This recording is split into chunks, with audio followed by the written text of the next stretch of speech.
The future has never arrived the way anyone imagined it, not once. And yet, every generation produces people who are absolutely certain they know what is coming. Experts, counselors, teachers, analysts, speaking with complete confidence about a future that has not happened yet.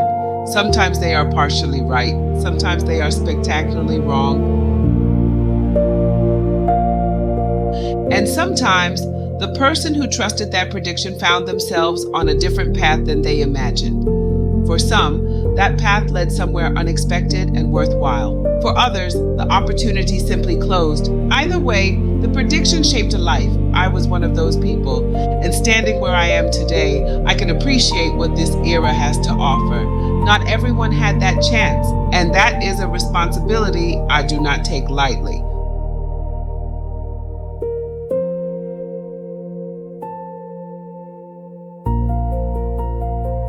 Welcome to Human, Stil, a conversation about faith, culture, and what it means to be human in the age of synthetic technology. This is not a space for easy answers. It is a space for honest ones. And this conversation belongs to all of us, not just me. So before we go any further, take a moment, drop a comment, tell me where you are watching from. And tell me this, are you optimistic about where this technology is taking us? I genuinely want to know. Deep wisdom in a fast world? Let's hear yours. When I was in the 12th grade, I took a programming class and something lit up inside me.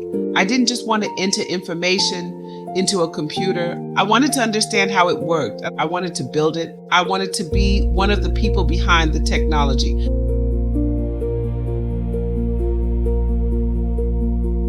Then came the conversation that changed everything. A counselor told me that by the year 2000, programmers would become obsolete. Robots would take over. There would be little need for people like me in the future. I trusted that advice. So I changed directions and pursued business instead.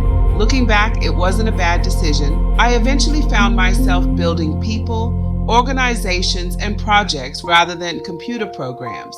But the story doesn't end there. A few years earlier, when I was in the 10th grade, a teacher assigned a paper with a simple question. What will the year 2000 look like? Coming from a faith background, I approached it through the lens I knew best, the Bible. My paper talked about wars and rumors of wars, social unrest, violence, tragedy, global uncertainty. In my young mind, I was convinced I had a realistic picture of where the world was headed. Then my teacher began reading the other students' papers aloud, and I remember sitting there genuinely surprised. Why hadn't I thought of those things? Their futures were filled with possibility. Flying cars, robots, space travel, technological breakthroughs. It never entered my serious young mind. My focus had been somewhere else entirely. But here is what fascinates me most looking back. When the year 2000 finally arrived, no one really got it right. The flying cars weren't here. People weren't commuting through the sky. Robots weren't taking over every job. And despite all the fears and forecasts, the world was still standing. In one way or another, we all got it wrong. And maybe that is one of the most important lessons about the future.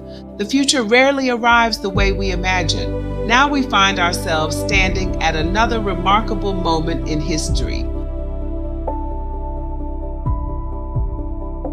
Artificial intelligence is no longer science fiction, it is here. And the questions are real. How deeply will it reshape our careers, our relationships, our sense of self? I don't have all the answers, but I believe those questions deserve honest, thoughtful conversation.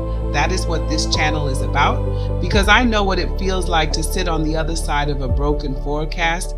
And if you are someone who was misdirected, who trusted a prediction that did not serve you, who arrived at this moment by a road you did not plan, I want to say something directly to you. You are not late, you are here. And being here at this specific moment in history carries a responsibility. Destiny has a way of shaping you, You are here because you are supposed to be here. And what you bring to this era, your experience, your perspective, your lens, matters. Think about the backup singer. The spotlight is on the artist, but the backup singer can honestly say, I was part of that. My voice was in the room. My contribution shaped what the world heard. That is you in this era. You may not write the code, but your engagement, your standards, your refusal to accept less than what is true, that is your voice in the room. History stays. Technology will continue to evolve. But knowing you understood your significance, work, and made it relevant to your generation. That's legacy. Before we continue, I want to hear from you. Drop a comment below. We all know someone who got the future wrong. Maybe that someone was you.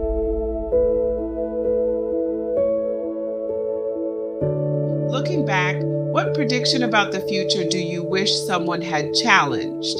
Deep wisdom in a fast world, let's hear yours. Thank you for joining me on Human. Still, if this conversation made you think even slightly differently than you did when you pressed play, then it did exactly what it was designed to do. Consider subscribing and bring someone with you who needs to hear this. Because this conversation is bigger than any one of us. What makes you human is you. Own it. Human still.